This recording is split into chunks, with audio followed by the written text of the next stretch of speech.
you doing? I'm CK with Under Pressure Pound Performance, and today we're going to show you how to install one of our twin turbo kits on a Pontiac G8. Now this is for the GXP with the LS3 in it. This is a new kit we're just coming out with, so let's go ahead and get started. Alright, now here we've got most of the basic components kind of laid out of what we're going to be installing in the car.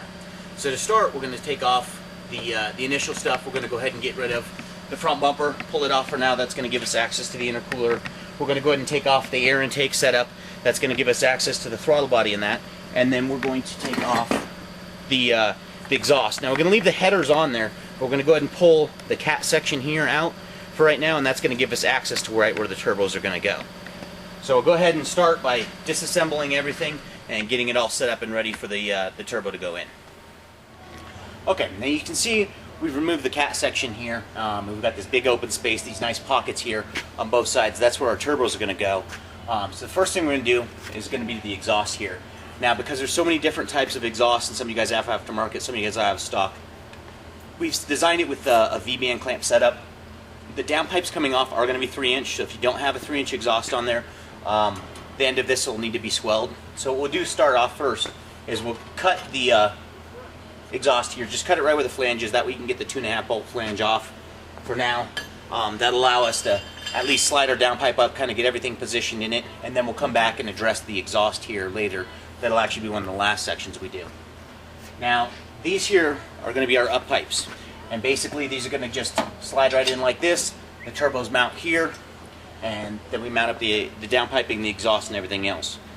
We're actually going to mount this twice. We're going to go ahead and mock everything up, get it in there, and we're going to clock the turbo and get everything orientated the way it's supposed to be. And then we're going to pull it out, tighten everything up, and then put it back in there for a final install. Okay, so the first thing we're going to do with the turbos here is we're going to go ahead and prep them and get them ready. Now what that entails is all 6 of the bolts on the turbine side here, and then the 6 bolts here on the compressor, we're going to go ahead and loosen them. That's going to give us the ability to clock it like this. That way we can get it positioned in the correct position.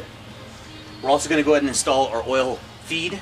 Now the oil feed fitting is going to go on right here, just with the M8 Allen head bolts, and then the oil return is going to do the same on the bottom here. It's the bigger one, and then this is going to go with our 90-degree -10 fitting. So we'll go ahead and get everything bolted up. Now with these fittings here, they'll only screw into this plate one way. Because it's actually a tapered fitting. So if you try screwing it in from the other side and it's not going, it'll only go like a half a turn. Flip it over, screw it in this way. Also, it's good to know these are going to need Teflon tape. Anything with an AN fitting, which is with the taper on it, does not get Teflon tape at all. Anything that doesn't have the AN fitting generally is an NPT, it's a national pipe thread, that gets the Teflon tape. So we're going to go ahead and Teflon tape these, install both of these, as well as the 5-bolt adapter to the V-band, which is going to go on the exhaust here. Now for anything exhaust related, there's no real gaskets. We use actually silicone. It's made of silica sand. It's got a higher melting point than most of the steel does. So you just do a real thin layer of that, and then we'll actually bolt this up here. That'll convert us over to a V-band flange. For those of you guys with the bigger turbos, the 35Rs, it's going to look like this. It's going to be pretty much the same, except yours is going to be a 4-bolt flange instead of the 5-bolt flange. Your oil return is going to basically be the same here. And then the oil feed, instead of having a plate, you've actually got the little brass restrictor fitting in it here. So let's go ahead and get all this stuff installed and get the turbo nice and loose so that way we can clock it, and then we'll go from there. Okay, for the oil feed going into the top of the turbo, we're actually going to change it up a little bit. Instead of having the oil feed plate, we're actually going to be using these guys here. It's an 1/8-inch MPTD-4, and it's an oil restrictor. With the ball bearing turbos, we need to slow the amount of oil flow going down into them. Now it's also going to come with 2 of these tiny little jets. The jets are different sizes. Just hold them up to the light and you'll be able to see which one's which. What we're going to do is take the larger of the 2 jets, and then actually with the Allen wrench here, and it screws right into the end of the fitting there until it's nice and snug down. What that's going to do is restrict the oil back even more. What we want to do is start with the larger of the 2 plugs. If you do notice that it is still getting oil that's not getting evacuated from the system, first line of defense on that is going to be to increase the turbo timer time, so that way it continues to run the pump after you shut the car off. If you go above 2.5 minutes and it's still not evacuating the oil, then we'll go ahead and swap out the larger of the 2 restrictor pills with the smaller one. You really shouldn't see any issues with it. This should be plenty of restriction for it to keep it from overloading the turbo with oil and to help alleviate the oil from building up in the turbo after it shuts off, especially with, you know, we've got the check valve in line, we've got the oil restrictors, and then we've got the turbo timer running the pump after you shut the car down to help evacuate all the oil out of the system. So like I said, your first line of defense, if you do notice that it smokes on startup, at all, you want to increase the time on the turbo timer. After that, you can actually drop down the restriction pill on the oil here, and like I said, we've included both of them with the kit, so just they're really small, but keep put them in a plastic bag and put them in a safe place, that way you don't lose them. But start with the larger of the two. Go ahead and then this will just screw right into the top of the turbo here. Instead of actually using the plate that's going to bolt on, this will screw right in on here, right into the center there. Alright, now with the oil return fittings here, both the turbos are actually going to face forward on it. So when we're looking at the turbo, they're both going to be facing with the compressor facing forward.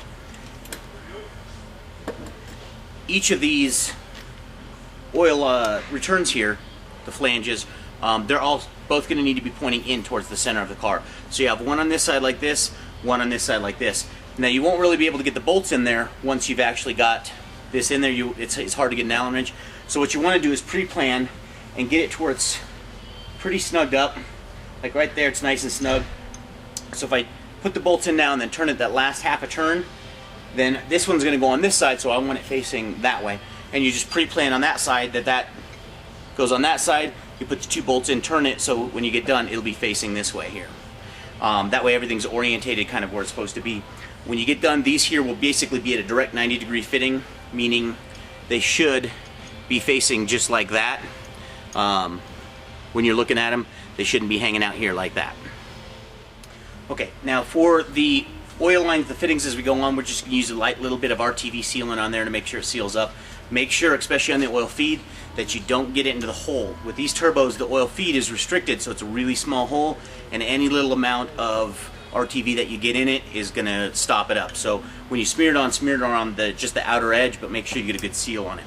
Now for the 5-bolt flange, we're just going to use silicone on it. Like I said, if you notice, the turbo should have a exhaust internal wastegate option port here. So because of that, the 5-bolt flange here is going to cover it up. So make sure you get silicone clear up in here, not just around the ring itself. We need to smear the silicone all the way around the ring. Make sure you get a good seal on there. Keep it out, but we're also going to do the entire plate up here too that's going to block off that wastegate hole.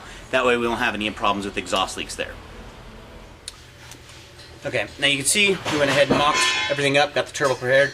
We also went ahead and bolted it to the up pipe. For fitment purposes, it's going to be easier to get all 4 of these bolts in there. Now you notice one of the bolts is bottomed out. That's where your shorter bolt's going to go. These are just the M10 1.5. They're all 30 millimeters except for the other one on the back corner here is going to be a little bit shorter. We also went ahead and put the oil line on.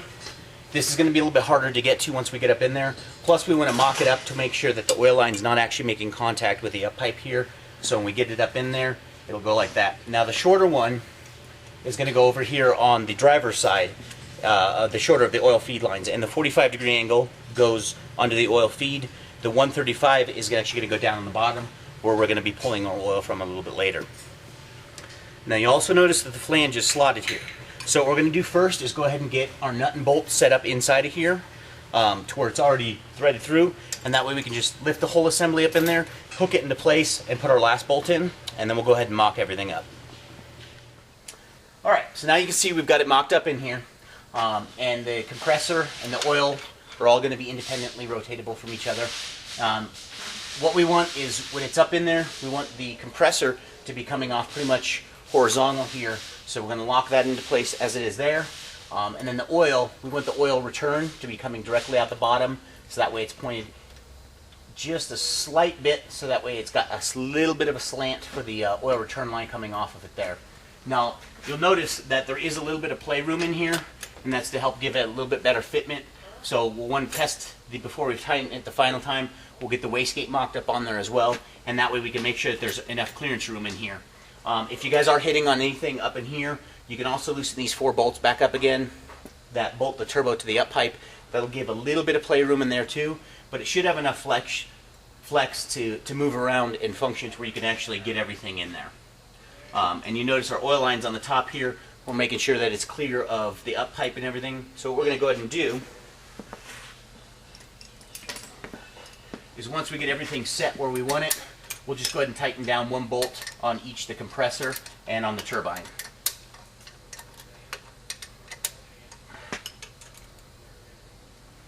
There we go. And now everything's locked in place. So now we can go ahead and pull this back off. We'll tighten everything up so that way it's nice and tight on there, and then it'll be ready for our final install.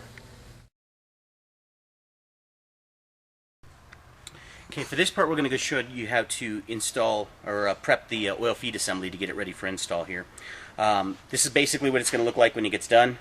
Now you're going to need to Teflon tape it. A lot of times we'll pre-assemble it from the factory here just to make sure we've got all the components in there, but we don't use the Teflon tape, so you need to pull it apart and Teflon it. But basically what it is, it's going to be your oil feed plate that will bolt to the block right where the existing oil feed is. We'll show you all that in just a moment here. Coming off there, you're going to have a 90-degree elbow, followed by our check valve, which is this silver section here. After that will be the 1/8" MPT close, which is basically it's a male-to-male that screws into there. Then it's going to go to your T-fitting like this, and then of course the -4 connectors, and this is where our oil lines themselves are actually going to screw onto. Now it's really important to take note that the check valve, and make sure the orientation of the check valve, it's got a little arrow on it and it needs to be facing away from the block towards the feed fittings here. Your oil is going to come out of the block and we're feeding the turbo, so the oil needs to go that way. If you get those in there backwards, it will destroy the turbos relatively quickly, so that's very, very important. And again, this is pretty much what it should look like when it gets done.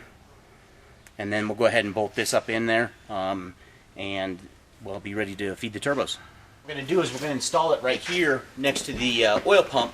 You'll see there's a little cap. Some of you guys might have oil coolers on your setup as well. All of the engines were set up, the LS engines were set up where they have the capability of that. So what we're going to do is pull the cap off here with the bolts. The sandwich plate will go in there, and then you're going to replace the two bolts with the M6 by 40 millimeter bolts. And this is going to sit in there just like that, with the 90-degree facing up and towards the front of the car, like this. Now, our passenger side oil is going to feed from the top, and our driver's side, which is the closer one over here, is going to feed from the bottom. So you notice the driver's side oil line had the 135. It's going to actually loop back around and come back up. What we're trying to do is create like a P-trap setup where it won't actually continue to flow and siphon the oil after you shut the car off. And then the passenger side one will come from the top here and loop under. So this, we'll go ahead and bolt this into place, get it all Tefloned up, and then we'll show you what it looks like when we're done. Alright, now here you can see we've got the oil sandwich plate in behind the cap here with the feed. Like I said, it's facing forward, and then the two AN lines are facing up and down. And now we'll go ahead and finish up with the turbo install with the oil lines. Okay, now as you can see, we've got the assembly in here for our final install. But before we tighten the two bolts up there, we're going to go ahead and get the wastegate installed. Make sure we got plenty of clearance room on this. So in order to prep it, what we're going to need to do is put in the barb fitting here, which is what's going to open our wastegate. Now, there's a crush washer, the barb fitting, a crush washer, and then the bolt that holds it. There are actually going to be two of them in the box. There's one for the top port and one for the bottom. The only one we're really going to be using is the bottom port. If you, depending on if you got a boost controller, some of the electronic ones will actually make use of both ports. But for right now, we're just going to concentrate on this one. The other one, you can leave it open. You can put the port in it and just face it down so it drains. But do not plug it. Don't put like a any kind of plug in there that's actually going to stop the pressure of it. So we're going to do, for the 35Rs that got the nipple on the compressor cover itself, that's going to go directly to this, and then that'll provide your wastegate spring tension of exactly what it is, whether you ordered 6 psi, 8, 12, it'll be your base pressure there. So go ahead and install that, and the next step is going to be the fire ring here. Now the fire ring is going to go in with the flare side facing towards it, the actual valve there, and as you can see, it should not be flush on there. It should be protruding out, and that way when you bolt it down, it's actually going to push the force and put tension against it. So what we're going to do is go ahead and put a light layer again of silicone on this and bolt this up so it's in place here. Alright, now we've got it all installed. We've got our wastegate set up in here ready to go. So now we're going to go ahead and tighten the last two bolts, which is going to take the slack out of this here. This part's easiest to do with the front end. You gotta hold it from down below here, and then have the other one go from up top and actually tighten it down. And we're gonna go ahead and do that now and finish this up. Okay, now we've got both sides mocked up, and we've got the one ahead and did the final install on the second side here. It's gonna be identical to the first. Just put it in there, mock it up, get everything clocked right, pull it back out, tighten everything up, and then put it in there last time with some silicone and seal everything up and get it all nice and tight and sealed. Make sure you got room here clearance-wise for your wastegate so it's not hitting on anything. Then the next one we're going to do is connect the oil lines that we already put in. The passenger side one here is going to do the 135 on the top, which is going to come around the outside of the turbo, and then it's going to come up to the top of our fitting here. And then the driver's side has got the 45 on the turbo, and it's got the 135. It's going to come around and go to the bottom right here. And just go ahead and get those all tight and snugged up. Make sure they're not touching anything hot like the exhaust pipes anywhere. Keep it away from the turbine housing on the turbo here. It is going to sag down a little bit for now. We are going to fasten this up a little bit later, so that way it's not in the way. But that one again goes around the outside. The longer one's going to be obviously the passenger side. The shorter one will be the driver's side. The next part that we're going to be working on is the oil return setup. Now what you're going to do is assemble the two short lines going to the T with the 90-degree fitting going to the T here, and then the long one with a straight fitting is going to come off the T there. Now if you look, one line is a little bit longer than the other. The longer line is going to go on the passenger side, the shorter line is going to go on the driver's side. So what we're going to do is just go ahead and mount these up.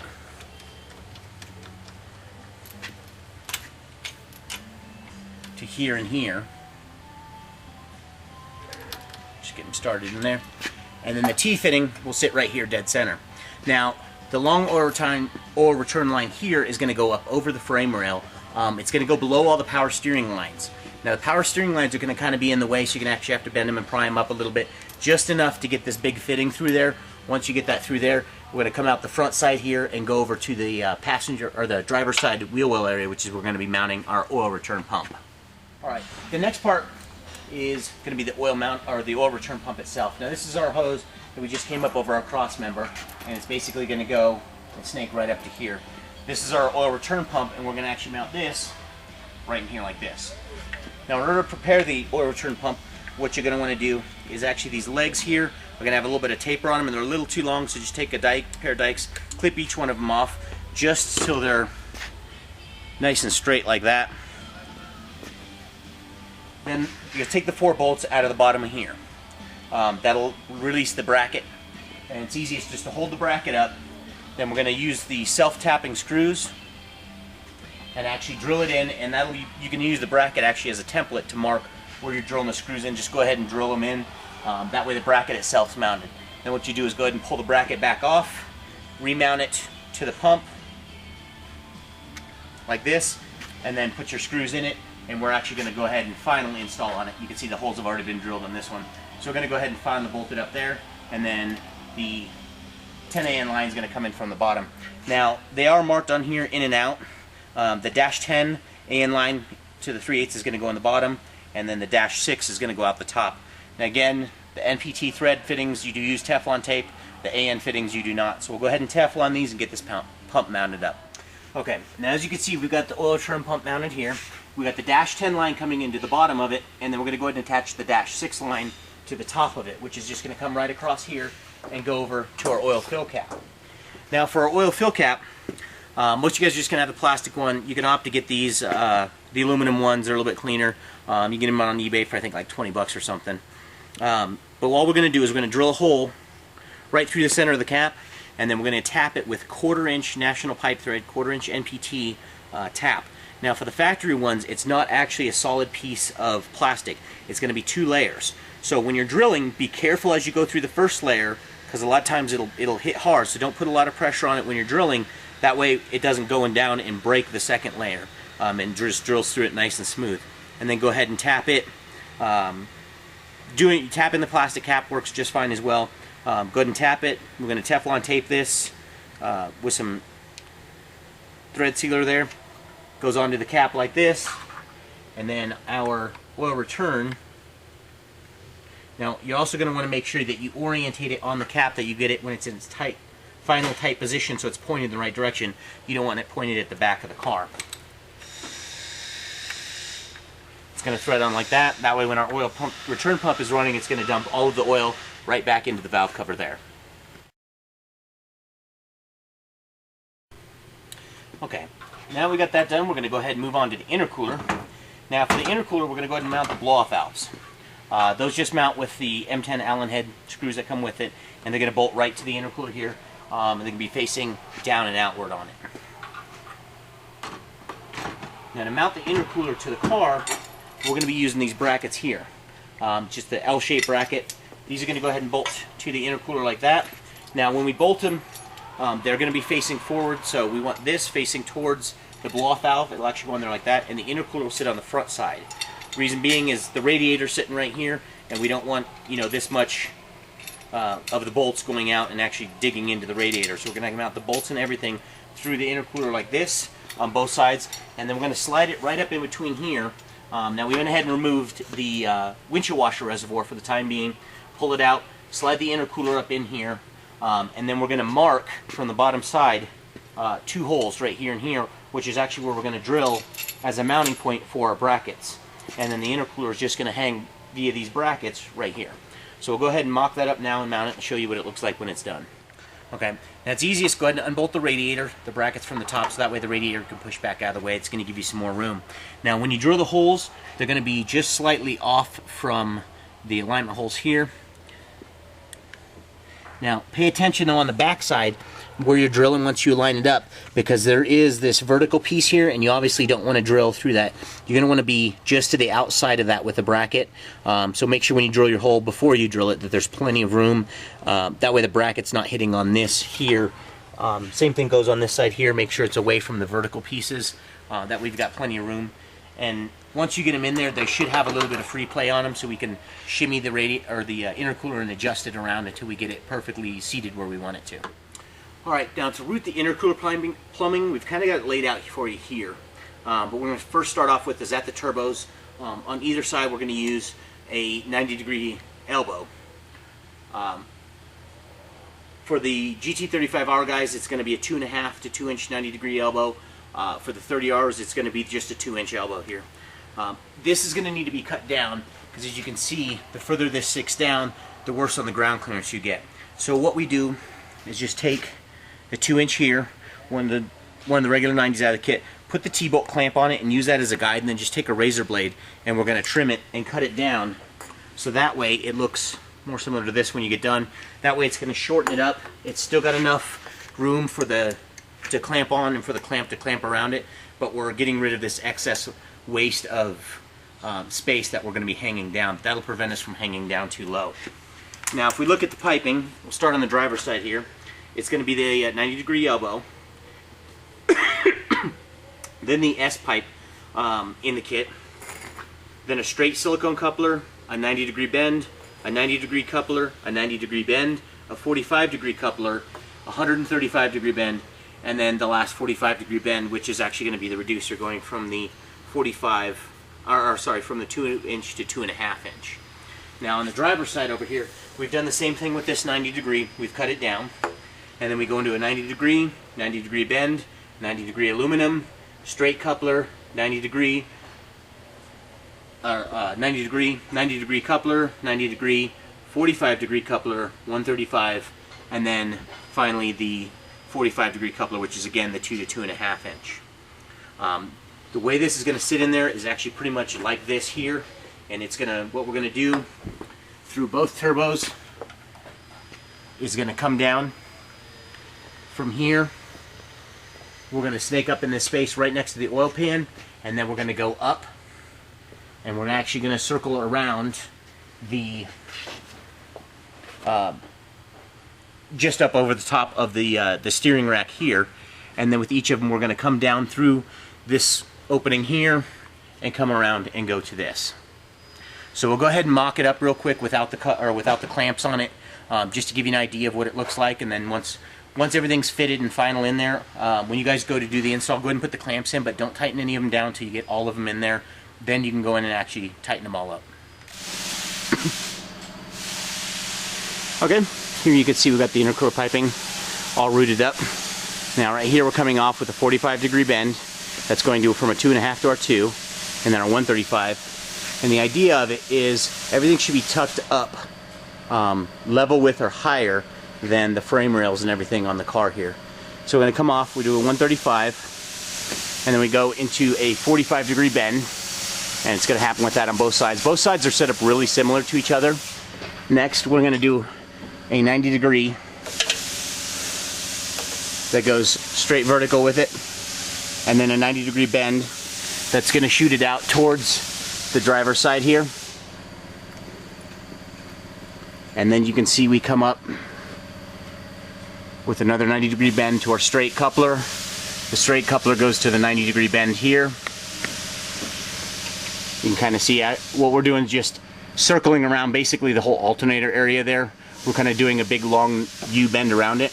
Then we're going to 90-degree bend back towards the center of the car. And then from down here, see if I can get any lighting up in there. We do a 90-degree downwards, then a 90-degree towards the back of the car, and then finally, last but not least, a 90-degree onto the turbo, and that's going to be the one that we cut down. Looking at the passenger side, it's going to be the same. We have the 90-degree when we first come off. Then this is going to be our S-pipe here, and it goes up kind of at a 45-degree angle, and then cuts back again. Kind of see it up in there. It cuts back again towards the front of the car. Over here in the wheel well, we use our straight connection, and that's to another 90-degree, which is going to come up and circle going back towards the center of the car here. Then a 90-degree elbow down, a 90-degree aluminum, shooting it back out to our 45 on 135 and our 45. Let's see if I can get some different angles so you guys can get a better idea of exactly how this is routed.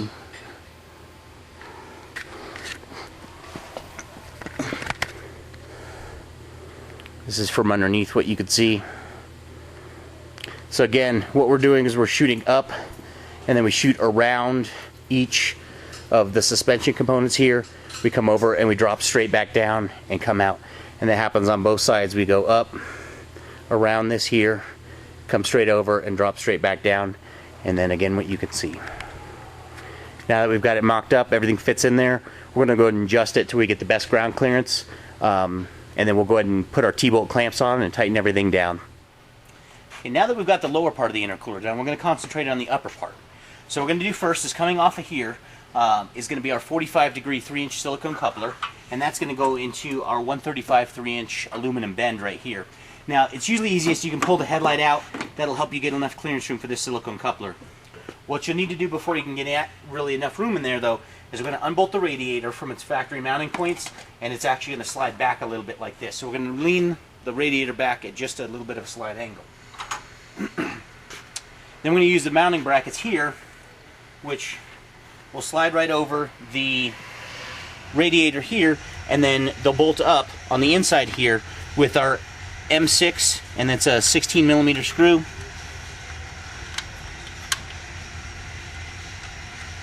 And they'll bolt in just like that. And now we've got one of these for both sides, and what that's going to do is provide enough clearance room for our pipe to get through there. Now, you want to unbolt the radiator, then go ahead and undo your headlight housing, get your silicone coupler on there, get your aluminum pipe in there first, and then we'll bolt these on. That gives you a little bit more mobility room with the radiator, so you can push it out of the way a little bit more while you're trying to get your silicone couplers and your T-bolt clamps in there. Once you've got that set, then go ahead and mount the aluminum brackets here. The next part of the intercooler piping is going to be the 3 to 4 inch 45-degree bend here, and then our upper intercooler pipe. Now, our upper intercooler pipe comes with the mass air meter, so go ahead and bolt the mass air meter in there with the 2 Allen heads like this. And then the mass air meter is going to go on the side closest to the driver's side here. So if you put it in like this, it's going to run backwards. It's not going to work very well. The flow is directional, so it has to go this way. We've left enough room so that way if you guys are doing meth injection, stuff like that, you got plenty of room after the fact. So that way it's not going through the mass air meter or any of you guys using nitrous. So go ahead and bolt that on.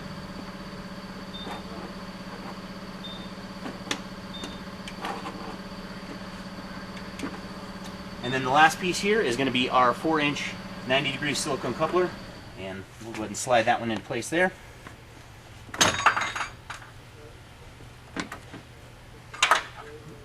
Bracket there.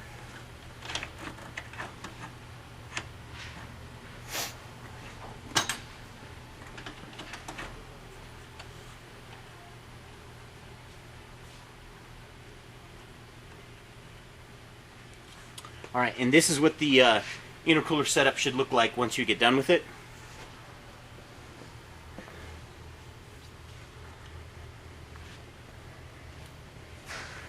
So again, for the upper intercooler, we're coming out with a 3-inch 45-degree angle elbow into our 135-degree aluminum pipe, to our 45-degree 3-inch to 4-inch silicone coupler, into our straight 4-inch pipe, and then into our 4-inch 90-degree silicone elbow there. That pretty much clears it up for the upper intercooler pipe, so we're going to go ahead and bolt it up with the T-bolts and make everything permanently mounted now. Alright, because we're replacing the MAF sensor here, the connector plug is going to be the same, but the wiring actually is switched around a little bit from factory to the new MAF sensor. So in order to do that, what we're going to do is just take a pick and pull the little purple center section out right here. And then unclip, there's a purple center section that's on the back of this one here. And then if you zoom in real close on this, you see these little clips here, and you just pry down on each one of these, and then the connector will slide out from the back here. We'll do the first one here.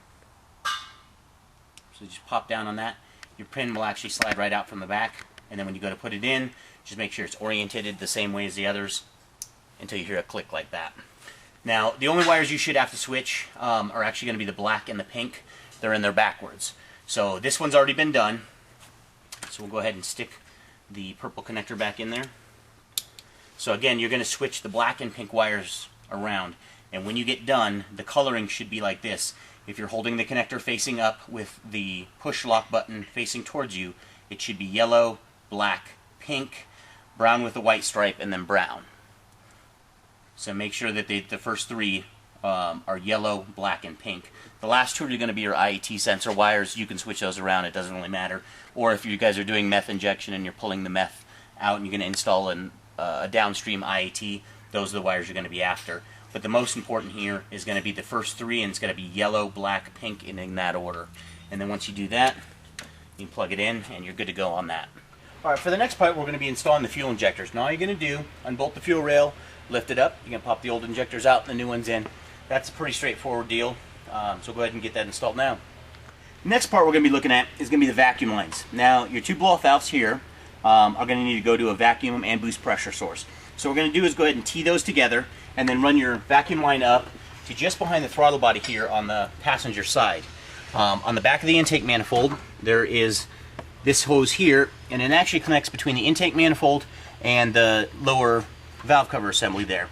We're going to go ahead and disconnect this and remove it and get rid of it completely. Now the bottom side, just leave that open. That's going to your crankcase, and we want to let that vent. For those of you guys doing an oil catch can setup, that's one of the places you're going to want to tap into to help relieve the crankcase pressure on there. The top side is what we're going to be concerned with. Where that plugs into, that's going to be our boost reference source. So we're going to run the vacuum line from both the blow-off valves teed up here to that. Any of you guys running a boost gauge, that's also where you're going to want to tap into it. Like I said, it has both boost and vacuum source. Now for the 35R turbos, those are the bigger ones, they have a nipple on the compressor housing. So you're going to run that line from that directly over to the side port on the wastegate. For the 30R guys, you guys don't have the port on the compressor housing itself. So what you're going to do is go ahead and tee those two together, the side port from the wastegate, and then bring that up to here. And we're going to tee it in here as well. That's going to give our boost pressure from the intake manifold here to the wastegate so that they open properly when you go under boost.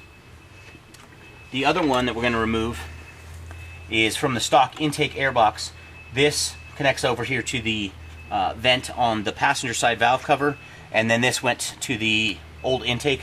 Go ahead and just take that and remove it and discard of it as well. This is going to be another vent source. We're going to leave it open, don't cap it off. If you're running an oil catch can setup, that's another vent location that you can tap into and run to your oil catch can. For the next part here, we're going to be going and wire up the oil return pump assembly. Now what we've done is we've taken the wires from the oil per return pump, run them right across the radiator here under all the brackets, and brought them over here. We're going to need to wire this up with a relay. And there's quite a few different ways that you can wire this up. This is just kind of how we recommend doing it. The black wire in here is obviously the ground, so we're just going to go ahead and take that right to a ground. For the red wire, that's going to be our power source for the pump, or our power going to the pump rather. On the relay, these two are going to be your triggers. That's 85 and 86 as they're labeled on the bottom, and then 87 and 30 are going to be your pass-throughs. Now for you guys not sure how a relay works, I made another video on how to do how to relay works. Check it out on YouTube. Just do a quick Google for under pressure, how a relay works, and that'll pop up on there, and it'll actually give real specifics on how the relay ties into our system here. But the quick rundown on it, number 30 here is going to go out to the pump like this. Number 87 is going to go to a power source from the battery somewhere. You can tie it into the fuse box. You can tie it into, easiest place is just the terminal right here. Now if you do tie it into there, you are going to need a fuse in the line in the system for the link. Number 86 is going to go to ground along with the ground for our pump here. And then number 85, we're actually going to, that's going to be our trigger, and we're going to run that over to one of the injectors right here. Now most of the LS engines, the wire is always the pink wire that we want. The way to test it is going to disconnect one of the injectors, key the system into the on position, but don't actually start it, and check for 12 volts. One of the wires will have 12 volts, one of them won't. You have to measure it with the injector actually disconnected though. If you measure it with the injector connected, you'll get 12 volts on both of them. Like I said, generally on the LS it's usually the pink wire. So all we're going to do is we're just going to T-tap into that. That'll give our relay power every time the car is keyed on and turned into the on position, which will in turn trigger the relay and give the oil return pump its power. The next part we're going to be installing and wiring up is going to be the turbo timer. Now the turbo timer traditionally is to keep the car running after you've ran it, and that way it lets the oil circulate through the turbos and cool it down. We're actually going to wire it up slightly different for a different purpose, and that is to be running the oil return pump after the car is shut off. So after you shut the car off, the oil return pump will continue to run for a while. That'll help to any of the oil that starts to puddle up in the system down there.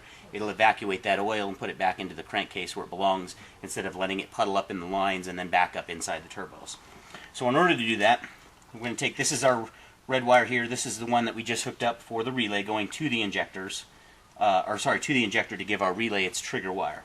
So we're going to cut that wire, and then on the side closest to the relay, we're going to combine the red wire going to the relay, and then from the turbo timer here, the blue and green wire. Then we're going to install a diode here, and with the diode it is directional, so the silver stripe needs to be facing towards the relay, not towards the injector. The other side of the diode, we're going to install the wire that we just cut coming from our injector. So the power should come up from our injector, go through our diode with the silver stripe facing towards the relay, and then it's going to split off to the red wire going to the relay to trigger it. That should be pin 86, I believe, or 85. The blue wire and the green wire, which are going to be going to the turbo timer here. Now the next is the black and gray wire. You're just going to go ahead and splice those together, and both of those go directly to ground. The white wire you could just cut and get rid of it, and then the red wire is going to go to a power source. In this case we just tapped it right into here, which is giving supply power to our relay. So that way everything's going to be tucked up in this area. Now once we get done, we're going to go ahead and use our heat shrink, cover up all of our wiring here, and then we'll tuck everything down in here. Now the control box itself, we don't want to get it wet, so we'll mount it up inside of our actual fuse box assembly here. The same with the actual controller face. Now this is where we're going to have our timer on it, and it's going to show our time, that the countdown. We just go ahead and double-sided sticky tape, and then that way all of this is going to sit up inside of the fuse box here, protect it from water. If you're out in the rain, having to get some up in there, or if you take your car to the power wash and actually wash it, it'll keep that safe from any harm from the water. So again, the blue and green wire go to the power going to the relay. You've got a diode with the silver stripe facing towards the relay, and then the other side is the injector wire. Red wire goes directly to a positive 12 volt source, a continuous 12 volts. Black and gray go directly to ground, and then the white wire we don't use. Okay, now in order to test our turbo timer and make sure it's running properly, what we're going to do is go ahead and key it on. And now you can hear the oil return pump working, you can hear all the electrical stuff, your dashboard should light up with all of its lights. In order to set the time on this, you can scroll up and down till you hit time, and then push it and hold it to the right. And it should pop up with a series of numbers. I think it's usually 4.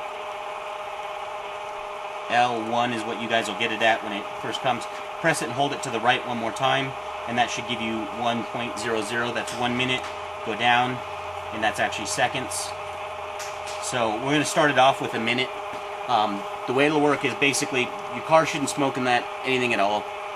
When you shut it off and you let it sit overnight and you come fire it up the next morning, if the next morning you see a little bit of trace amounts of smoke, go ahead and bump that up a little bit higher. That means the pump needs to run for just a little bit longer. We're going to go ahead and set it at 1 minute, so now we've got this set at 1 minute. We're going to press it and hold it back to the left, and then that's set in there. And now when you shut the car off, all your dash lights and everything in there should shut off. You can hear the click for the relays, everything's powering down, but the oil return pump itself is staying on, and you should have a countdown timer going.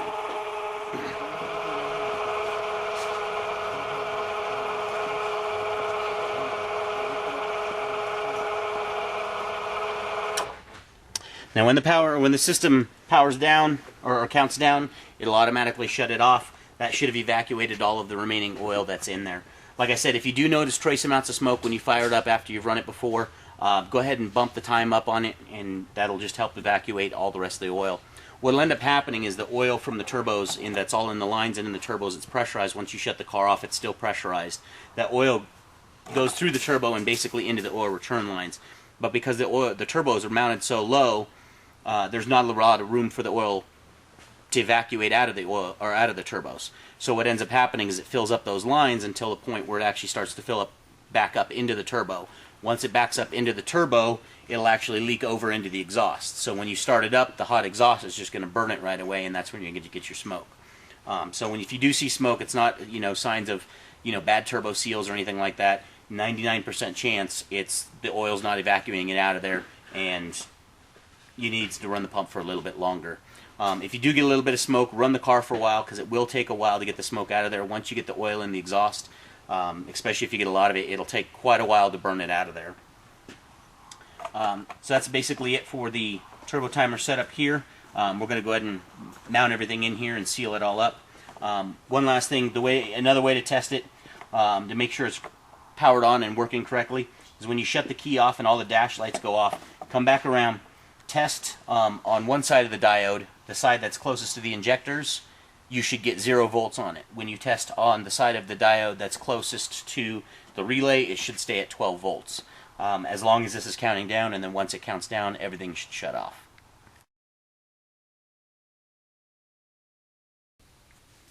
Alright, for the next part here, what we're going to be doing is installing the new windshield washer reservoir. Now this was the old one that came out of there, sitting right behind the front bumper. We're going to go ahead and pull the pump assembly out of it. Make sure you get the rubber grommet with it, and then the reservoir we're going to go ahead and discard. This is going to be our new reservoir that we're putting in.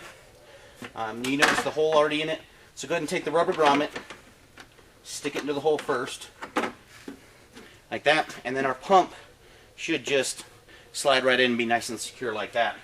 Now what we're going to do is actually mount this back here in the cubby hole where the cabin air filter went. So go ahead and remove the plastic clips. That'll pop this up, and then this guy will slide right in just like that.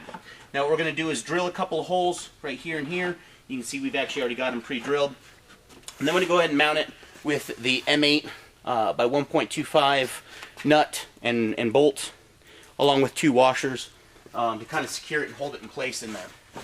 As far as the lines, you'll notice the existing windshield washer line coming down from up here. Now there's actually 2 of these. One of them is the shorter one that doesn't go to anything. That's a vent for the original washer reservoir. You can just pull that off and discard of it. This one here actually comes right back up next to our cabin air filter. This is the one that actually goes to the wipers. So what we're going to do is pull it back up. We're going to drill a separate hole for it right here. That way we can thread it in just like that. And we'll pull it in until we have enough slack inside that we can actually mate up with the pump, and we'll go ahead and clip it short. but that way this is already actually sitting up right where it needs to be. The other one, for the wiring, the 2 wires here, we're going to go ahead and cut the pigtail off of that and extend the 2 wiring and run them back up the same place. That way they can go down and connect to the pump as well. Then our system will operate just as if it was factory, so all we're doing is relocating the reservoir to right up here inside the cabin air filter, kind of get it out of the way. Alright, now here you can see the final install on it. You can see we've got it bolted here and over here, and then our hose is going in, as well as our electrical that we pulled up from it, and it's nice and mounted and secure in there. Now if you wanted to, you could actually bend the brackets, mount it up higher, and cut a hole right in the top here. That way the lid of this would actually protrude out through the top. That would give you easier access to it. Or you can leave it in there, so that way once you put this down, it's a nice clean flush install and it looks pretty stock from up here. Here's kind of a view of what we're looking at with the turbo kit. Now this one here does have Doug Thorley headers on it. And it is good to note with this kit, it's designed for factory fitment with the factory manifolds. So any of the shorty headers that are designed as a factory replacement, you can use with this kit. Like I said, these are here happen to be Doug Thorley headers, and they should bolt in and bolt up just fine. That way if you still want the manifold header, nice chrome shiny look to it, you can do that. Or like I said, you can use the factory manifolds.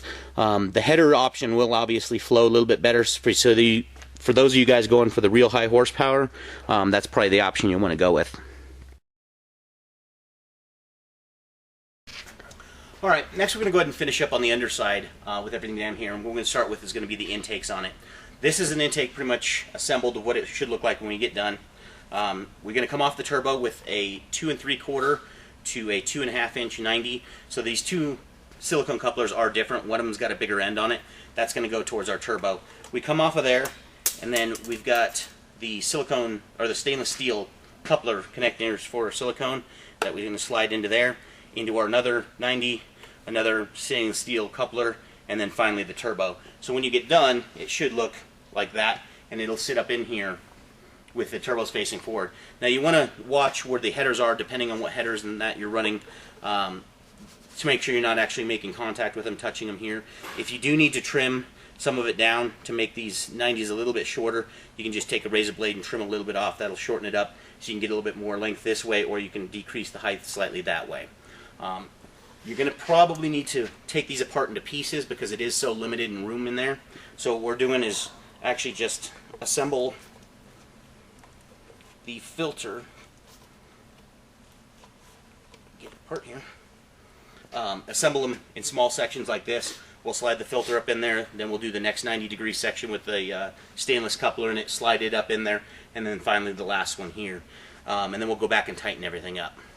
Now, you can see on this one here that we've already got it installed.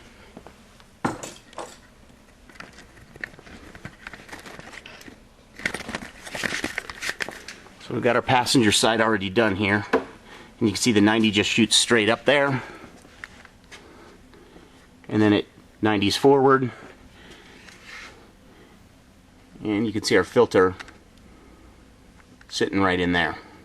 And again, like I said, you want to double check and make sure you got clearance room on the top side of up here to make sure that you're not hitting against the manifolds at all.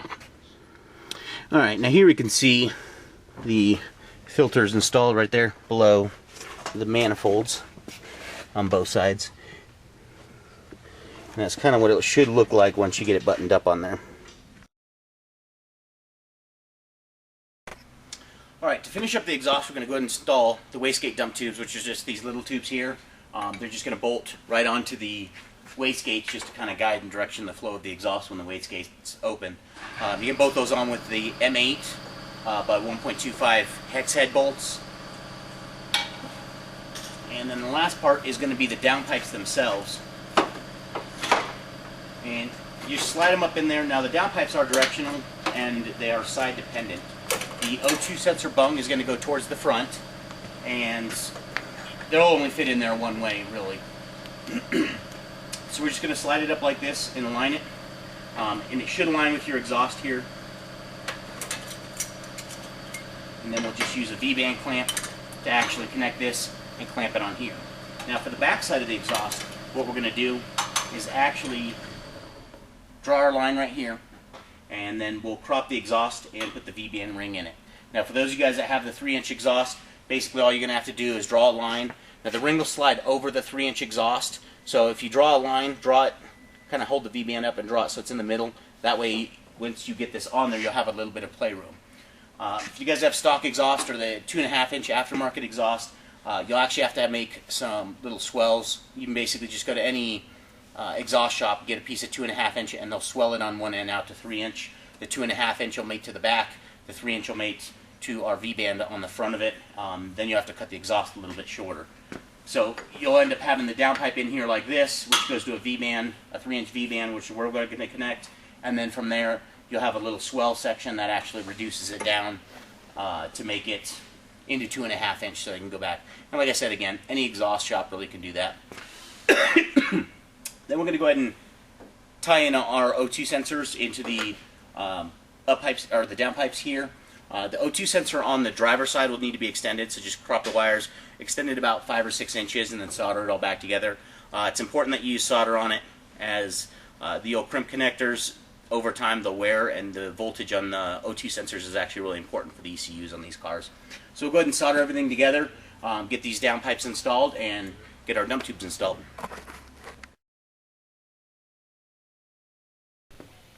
Alright, for the last section of the install, this is the final piece, is going to be the skid plate that we're going to do on the bottom here. This is going to protect all of our oil lines, the turbos themselves, just in case you come across any speed bumps that might get a little out there for you. So to install it, we're going to be drilling, we're going to be screwing right in and bolting into the factory subframe here, and it's already actually got the bolt holes drilled and tapped for you. So we're going to start with M8 125 by 25 millimeter. Those bolts are going to go up in the 2 front ones here, and then for the 4 rears, you're going to use the 60 millimeter bolts, and then there's 4 of these spacers. So each of the rear ones, you're actually going to put the spacer on top of the plate, the bolt through the bottom of the plate, and that'll give us enough clearance so that way we can clear everything in here. So we'll go ahead and get that installed and show you what it looks like here in just a second. Alright, now when you go to install the bumper itself will just slip back on. You shouldn't have any issues with that. The undercarriage here, though, the plastic shield that goes on the bottom, we are going to have to trim that out for our intercooler pipes. And you can see here, basically we just cut a little S into both sides for it. That way it's got enough clearance room. But the majority of the actual structure itself is going to stay here. Now take note, and you want to make sure you don't cut through anywhere where the bolt holes are. That way you have as many secure mounting points as you can. Basically it's got all of its mounting points from the factory, so it's nice and sturdy and bolted back up there. I can give you a little close-up of it.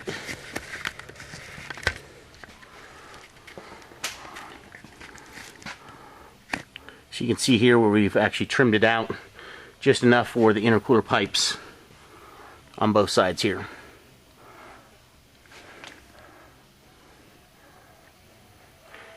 And then the front bumper and everything else should just slide right all together and fit up. There's plenty of room in there for the intercooler, so you shouldn't have to do any trimming. And then you can see the intercooler and the blow-off valves right there. Alright, and here you can see we've got the skid plate here installed. So it's going to, again, cover up and protect everything from the bottom. And you can see the spacers that shim in for the 2 rear bolts on both sides, and the front ones just mate right to there. And from the back here, get some lighting up in there.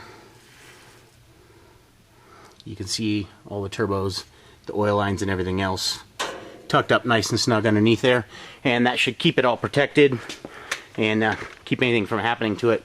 And overall, when you go measure from the front here, underneath the bumper, because the lowest point on the car as of now has been the flap on the bumper here, we lost just about a ½ inch of clearance overall.